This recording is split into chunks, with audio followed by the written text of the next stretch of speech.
Hello? Hello? Helps if I turn my mic on. Oh, yeah. Yep. Am I coming through okay? Perfectly. Nice and clear. Oh, yeah. You sound great, too. That's a Oh, awesome. really nice audio quality there. It's a really cheap mic. I think I got lucky. Sometimes the cheap ones will do it. I know from experience. Yeah. Ron, how you doing? Nice to be here. Good. Thank you for having me. Oh, my pleasure. Completely my pleasure. I really appreciate you taking the time to talk to me today.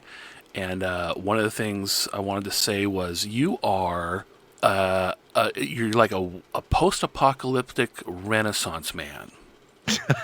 You have so many irons in the fire, and you're doing so much. But the first thing I want to start off with is just tell us about yourself.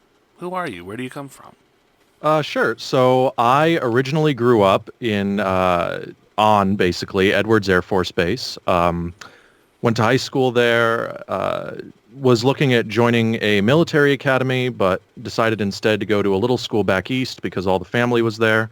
Now, professionally, I am a voice actor. I have many books on Audible at this point, like I think 60 right now. A bunch of them got taken off, and then I do a little side business called Formula 47, which is a hot sauce.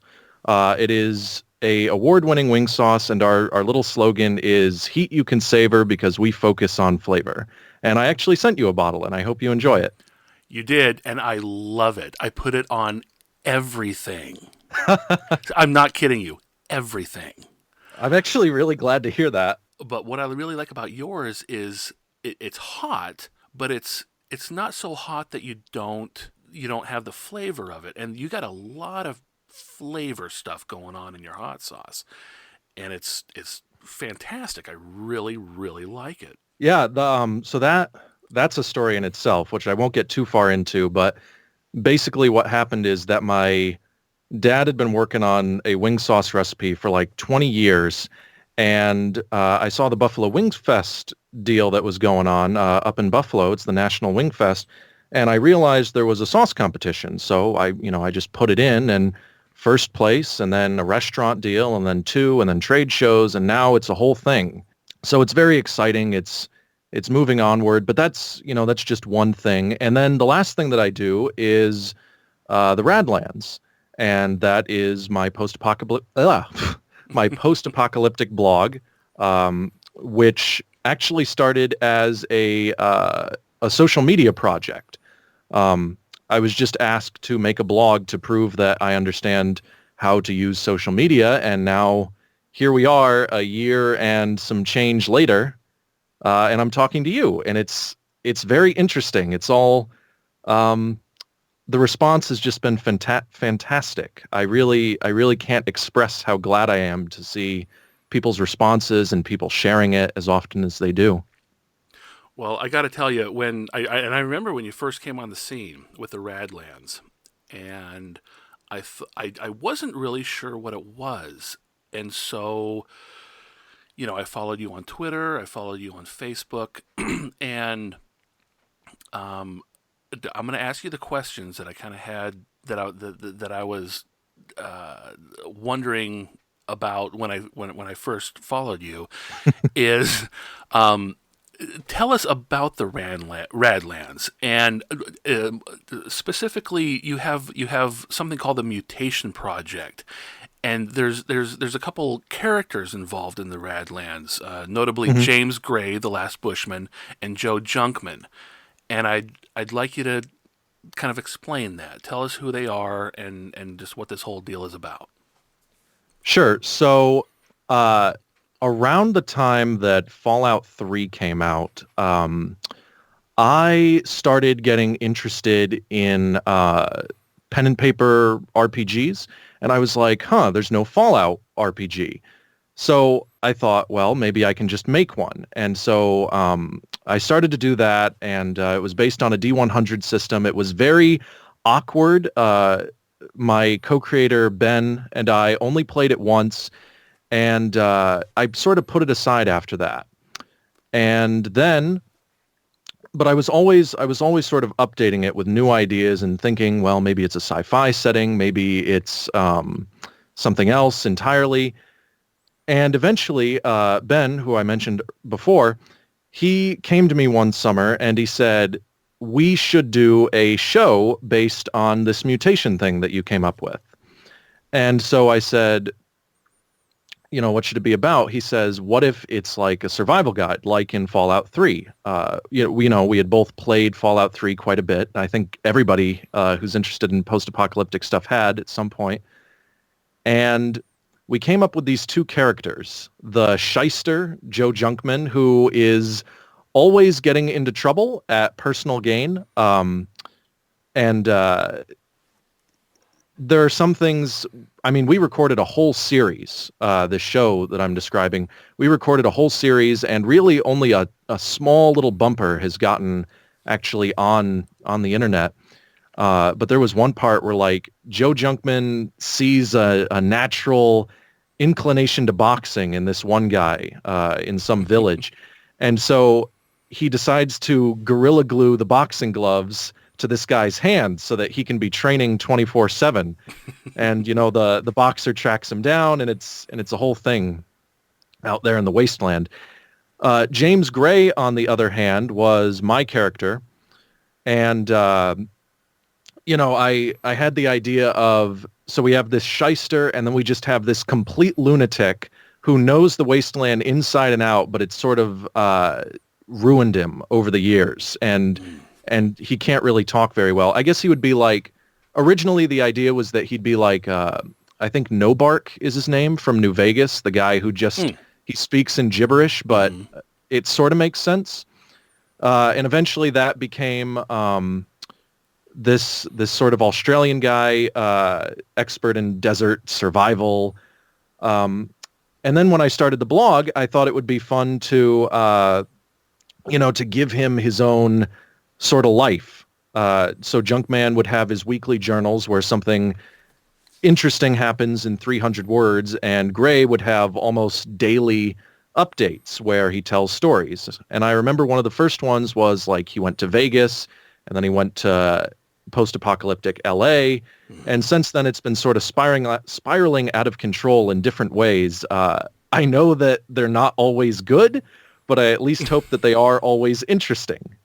Well, and they are, and one of the biggest things I look forward to on Twitter is seeing the daily adventures of James Gray, and they're just they're these great little, just little 1, 2, or 3 sentence quips from his adventure, in the wasteland, and it's just, I love it. It's absolutely, I just love it. It's really, really good.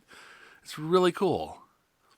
I actually, I don't normally do this, but I actually have a full story prepared that I'm going to drop like Monday. I actually meant to do it earlier this week, but now for sure it's going to be coming out. Oh, fantastic. And this one is going to be loosely based on the Canyon Diablo shootout of the Old West. So I'm hoping that it'll be interesting, but it'll have its own sort of post-apocalyptic mutant twist to go with it. Oh, that is cool.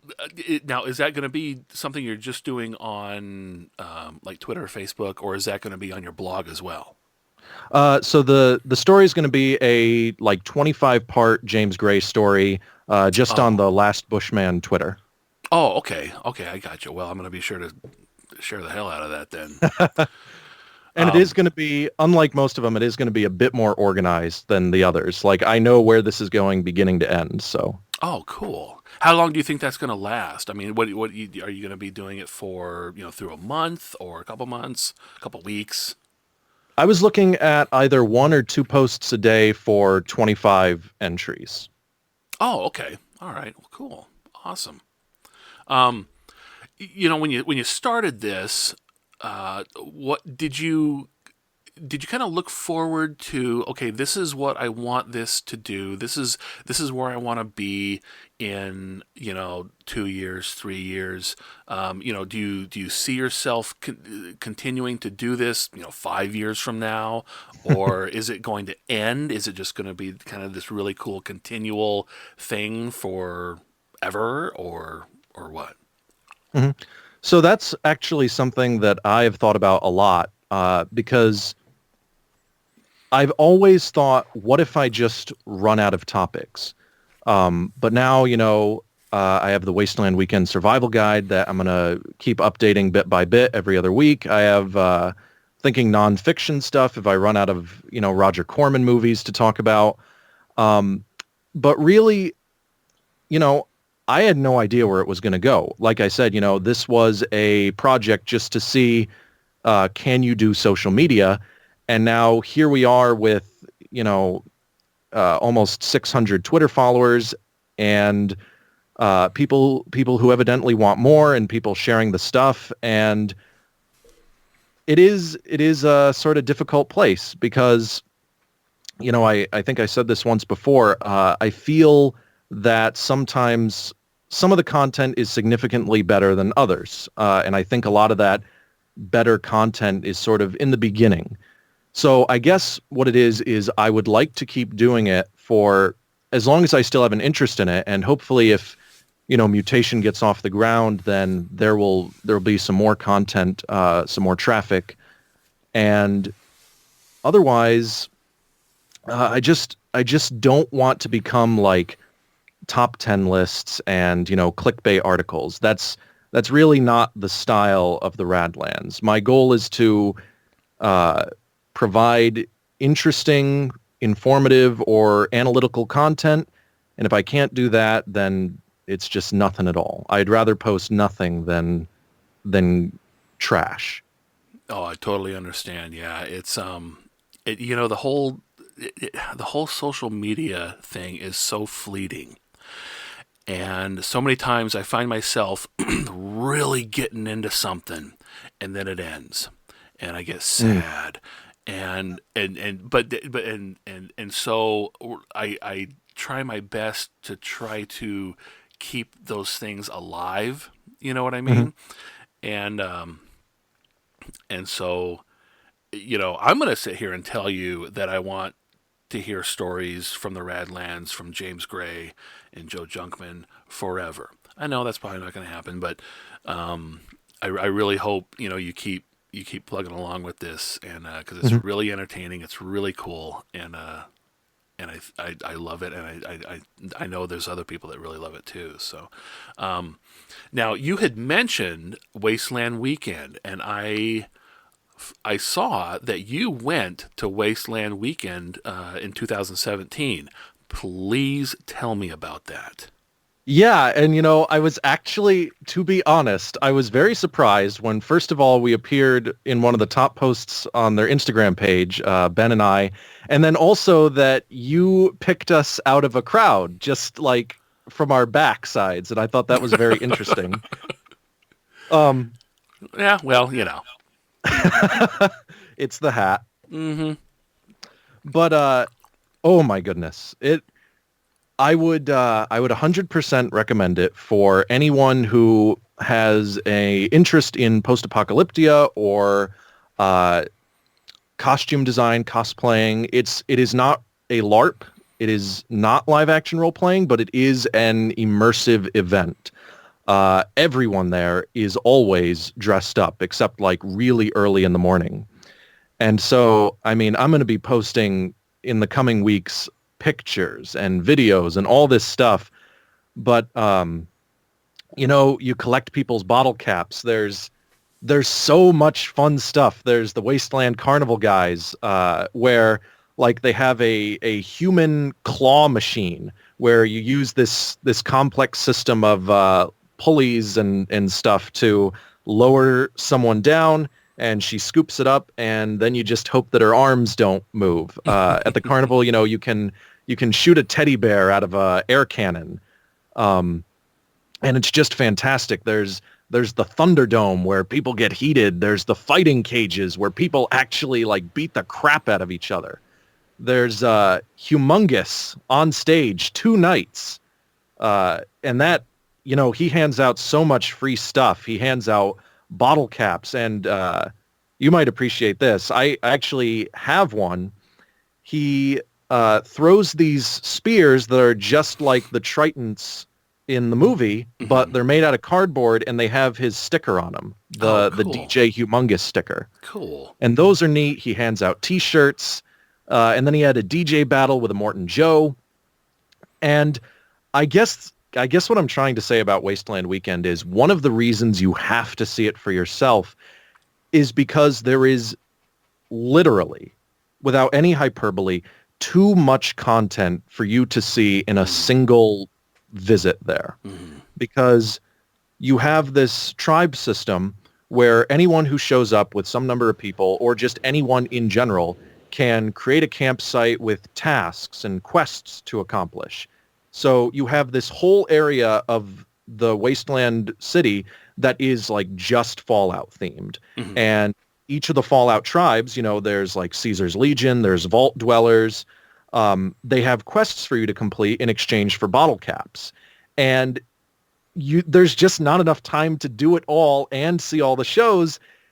It's just an overwhelming experience, and it's one that I think deserves to be captured, because what I've noticed is that journalists who come and talk about it, they just report on the general thing, but I haven't seen like a sort of Hunter S. Thompson Gonzo style journalism going straight in there saying, what is this? Who are these people? What is it about? What was it like to be there? Mm-hmm. And I just can't recommend at least giving it a try. You know, an unfortunate thing was I was actually working down in Southern California when this thing first started, and I never went. And I've been following it throughout the years, and I'll never get down there.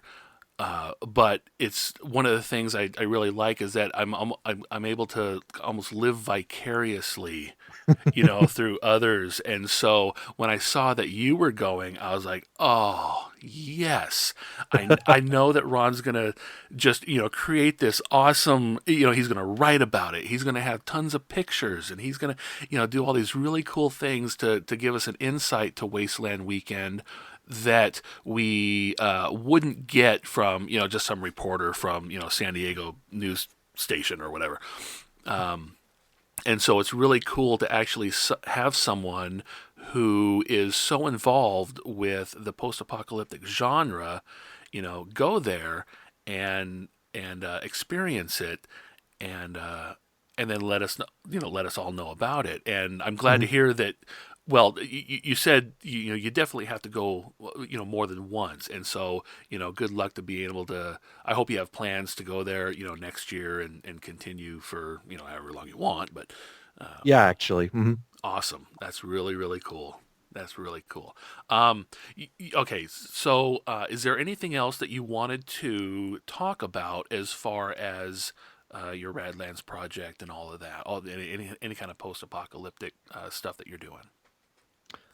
Wow. Are you ready? Are you writing a book? Are you going? So I Are you am actually. okay? Um, I started last summer writing a book, and I had a general outline where James Gray meets this impressionable teenage girl who sort of fell in with the wrong people, and they go on, sort of an adventure together, just seeing all this world for some reason. Uh, it is sort of halted since then. Mm, I still plan to work on it, but it's not that I'm having trouble thinking about where it's going to go. It's that with all these other, irons in the fire, as you said earlier, I really just don't have time for it. And so I think that you've probably seen that with the Rad-Lands as well, is that there was like a month or two where I just didn't post anything. right. And every week I was like, oh man, I need to just put up something and I'll Mm. feel better. And then, I finally did, came back with Junkman and this new Gray thing that's coming up. Now, do you have any kind of like web series, like a YouTube web series or anything like that that's going to happen? Or So I guess this is actually a good time to talk about it. When that original survival guide thing that I was doing with Ben fell through because, it was all improv. It was, excuse me, Ben was just starting to learn how to work a camera, how to edit, all that stuff, special effects. It looked very sort of unprofessional, but now he knows all the tricks of the trade. And what I want to do and what he wants to do is go out into the Mojave because, we're both kids from the desert. And we want to buy a little patch of land and call it the Rad Ranch. And here at the Rad Ranch, there would be the James Gray Show. And the James Gray Show would have a variety of topics. There would be, some sort of realistic stuff like putting together your Wasteland outfit for Wasteland Weekend or other sort of events like that. There would be sort of trying to make the foods from the Fallout game series. And I don't know if you've seen it on YouTube. It's called Binging with Babish, in sort of that kind of way, but also in sort of a practical way. And then maybe doing some interesting weapons stuff out there. And then some skits for supplemental, some of the ideas that we had from the Survival Guide series that looked good, or that were good on paper, good ideas, but they just didn't look good on camera. And I just think that this would be a very interesting thing, would be to have the James Gray Show. Yeah, it sounds really fun and really cool. And I'd learn how to make iguana bits. Yeah, exactly. So, yeah, very cool. Okay, well, let's go on. And I understand that you're a voice artist. You had mentioned that Yes. Earlier. Tell us about that. So basically I was giving a speech one time, and a lady came up to me after and said, "You should go into voice acting." And so I was listening to a lot of podcasts, and I heard that a lot of them, for some reason, were sponsored by Audible audiobooks. And so I said, you got to start somewhere. So I hopped onto Audible and found ACX, the Audiobook Creation Exchange. And they make it incredibly easy for brand new people to start voice acting. And so with my $100 Yeti mic, I started voice acting, knew nothing about acoustics, knew nothing about audio production, audio design, audio engineering. I didn't know anything. And people were willing to give me the rights to their books. And so Wow. I started small because I knew what I was worth at the time. And so I did Minecraft fan fictions and spell books and things like that.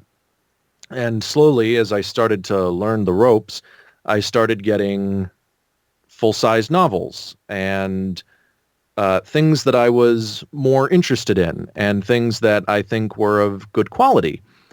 And so then sometime last summer, no, 2 summers ago, I guess that would be 2015, summer of 2015, somebody contacted me and said, "Hey, I like your stuff. How would you like unlimited public domain work? And you can choose some of your topics." Nice. I thought that was fantastic. So I did Arthur Schopenhauer, almost all of his books. I did P.T. Barnum. I did Plato's Republic. I did a lot of H.P. Lovecraft. And that was all a lot of fun. And so right now I'm mostly doing business books and commercials. That it's kind of funny. I'm cheap. I am super cheap. And so, I've done my fair share of downloading audiobook apps and basically limiting myself to the public domain books. And which are mostly older, War of the Worlds, Right, yeah. stuff like that. And but I'm not the only cheap guy out there. And so I would think that because you pay attention to who reads these books, and if they do well, and if it sounds cool, you kind of you Google his name and see what else he's done, and that's really cool. That's really cool. Yeah, definitely. Like, I don't know if you're familiar with it, but there's this game called Darkest Dungeon, and it's got this really fantastic narrator throughout the whole thing. And the way he got the job apparently was that the game's designers were just fond of listening to, public domain audiobooks, H.P. Lovecraft that he had narrated. Mm-hmm. And so really it is a very legitimate way to get attention. Now, are you looking public domain? Oh, I'm sorry. I didn't mean to. Oh no, go ahead. Go ahead. Are you looking to maybe get into this as more of a full-time thing? Is this just kind of a hobby, or is this something that you want to actually do professionally? Mm-hmm. So right now, that sort of is I'm sort of between things right now. Mm-hmm. For the last 2 years, I was doing the audiobooks full time. I was sitting in the recording studio for 6 hours a day, and then spending another 2 hours editing, and it was that 6 days a week. And now I'm sort of moving away from that. I do maybe an hour a day, editing like every other day to get it all in order. Right now, really, it's sort of the sauce. Just because I think that has, at this level, a higher interest, I should say. That's a really good segue into the sauce. Tell me about Formula 47. So as I said before, it was 20 years in the making. I took it up to Buffalo for the National Wing Fest.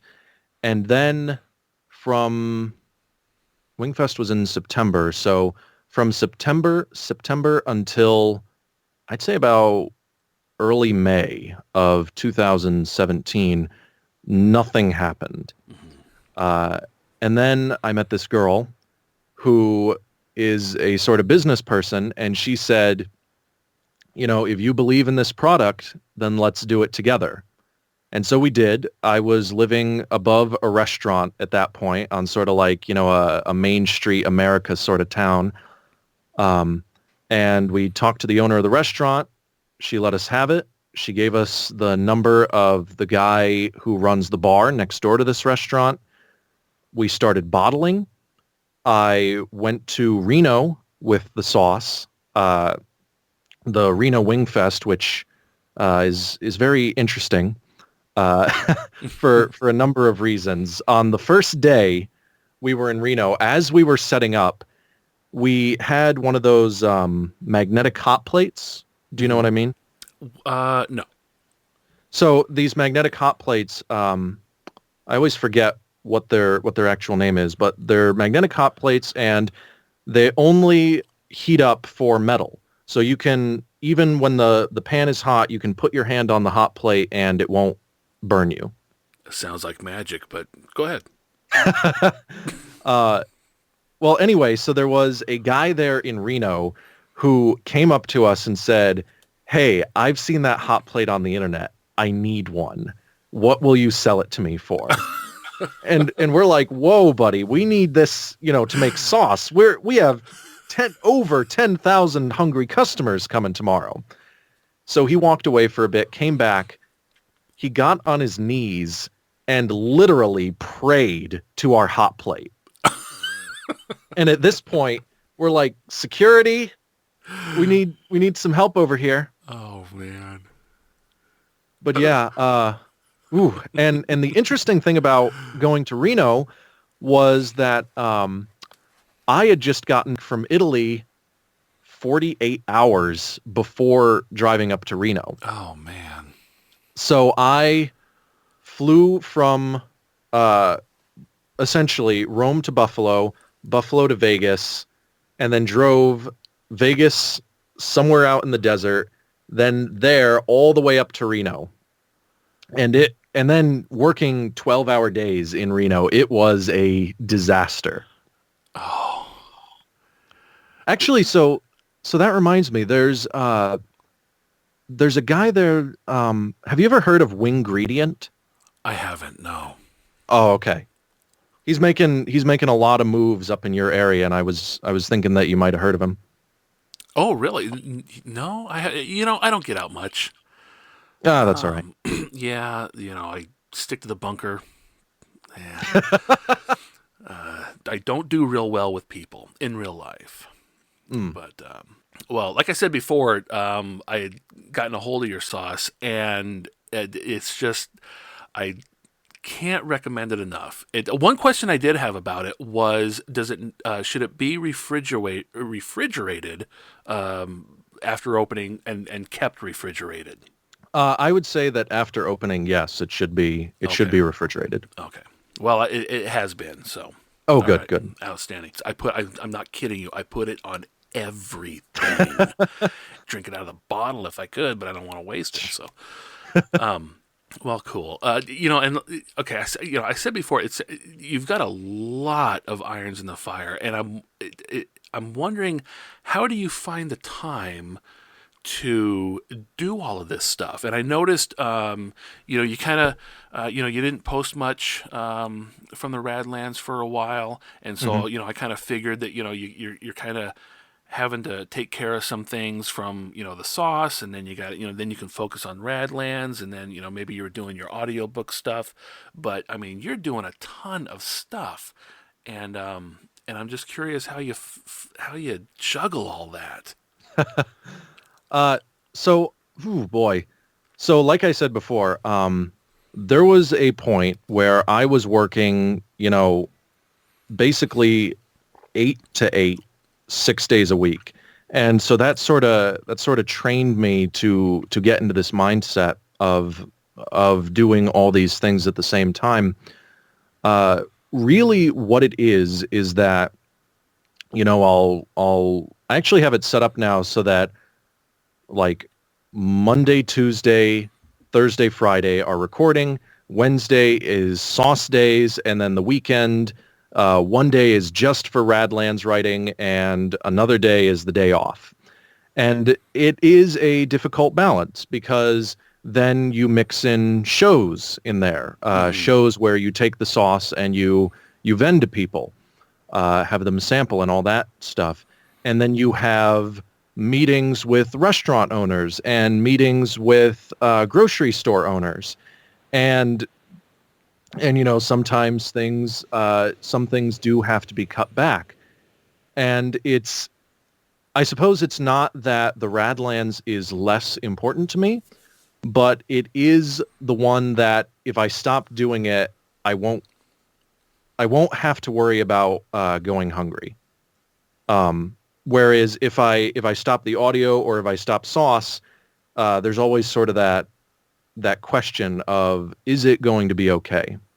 Right. So for that reason, I've just had to focus a bit more on some things.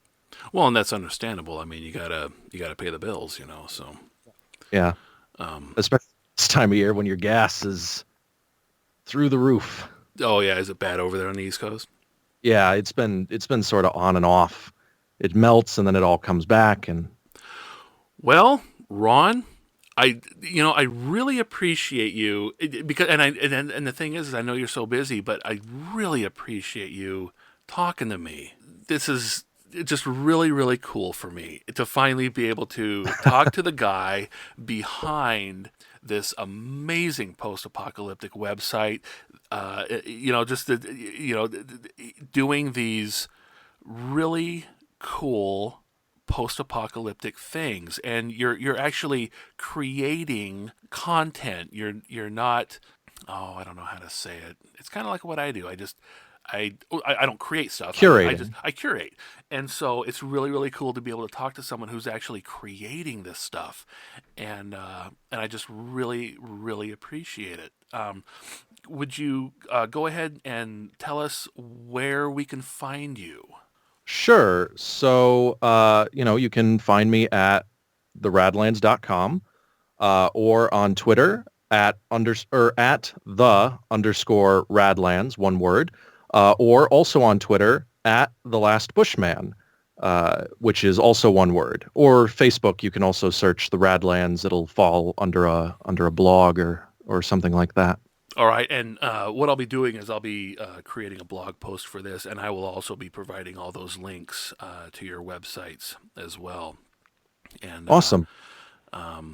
again, I really appreciate it. To all you survivors out there, thank you for listening. And until next time, from the wastes, take cover and take care.